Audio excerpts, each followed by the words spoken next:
What's up, knuckleheads? So I'm here in my workshop. It's a little bit messy. It's old school. You can hear some tweeting behind me. That's my chickens. My baby chicks are tweeting away, getting nice and fat. So what we're doing today is we're going to be building some trim pieces, some crown molding pieces for my entryway into my house. I have to make the crown molding myself because one, I want to, and two, they don't have the right kind that I'm looking for, and three, since I'm stuck at home, I might as well use what I got to make it myself. So I'm going to show you the tools to use. I'm going to show you how to measure and cut the angles and set it up, and then I'm going to show you how to install it.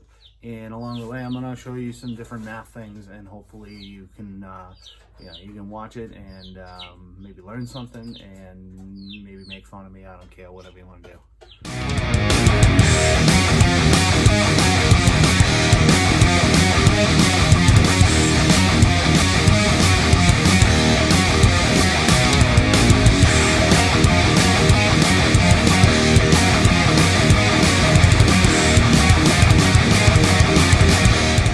So tools we'll be using today.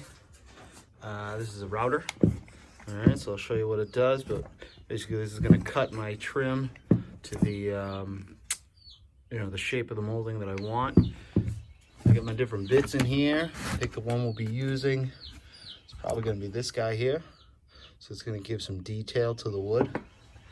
Okay, some sandpaper to clean it off. I also have my trusty table saw that's going to be ripping down the boards to about 1 inch width. All right, so here's my table saw, and I've got this guard here set right to 1 inch. You can see 1 inch. So that means as I run the wood through, I'm going to be going at 1 inch thickness. Here's my board here. It's a 4-inch piece of stock from Home Depot, and it's nothing special, just pine.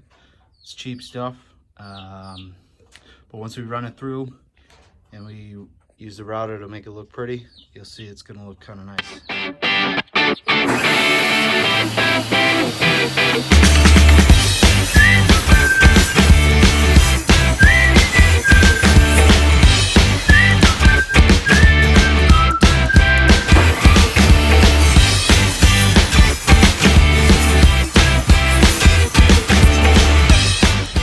Alright, so we got our tool all set up. This is a router bit on a handheld router.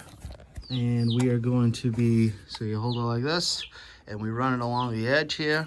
I did a little piece right here so you can see it starts putting like a groove in the wood.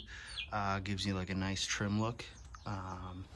So I'm going to set this up and...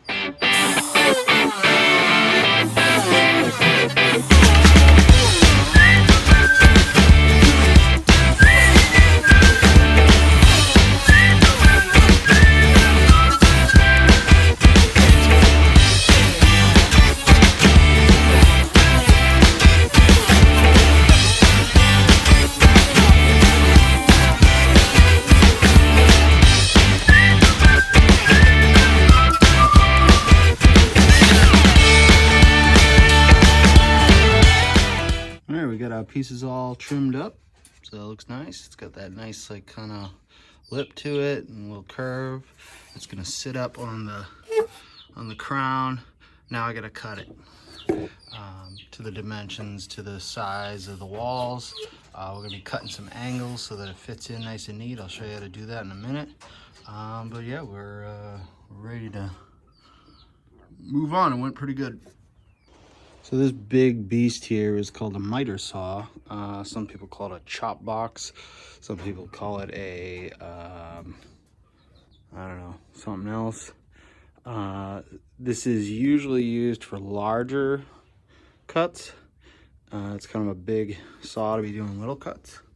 But I don't really have anything smaller at the moment. So we're going to be doing it on here. So what we're going to do is set... You can see here we get numbers, we get different degrees. So if I set this thing to the 30, I'm at 30 degrees. If I set it all the way to 45, it's got a nice clip right there. 45 degrees, okay? And so you can imagine where I would need that. You know, you're in the corner of a wall, you get 90 degrees, makes a corner, right? And then we cut that in half so that the two angles meet up. So each one's gonna be 45. So you get two 45s, makes a 90. Or complementary angles. Ooh, awesome stuff.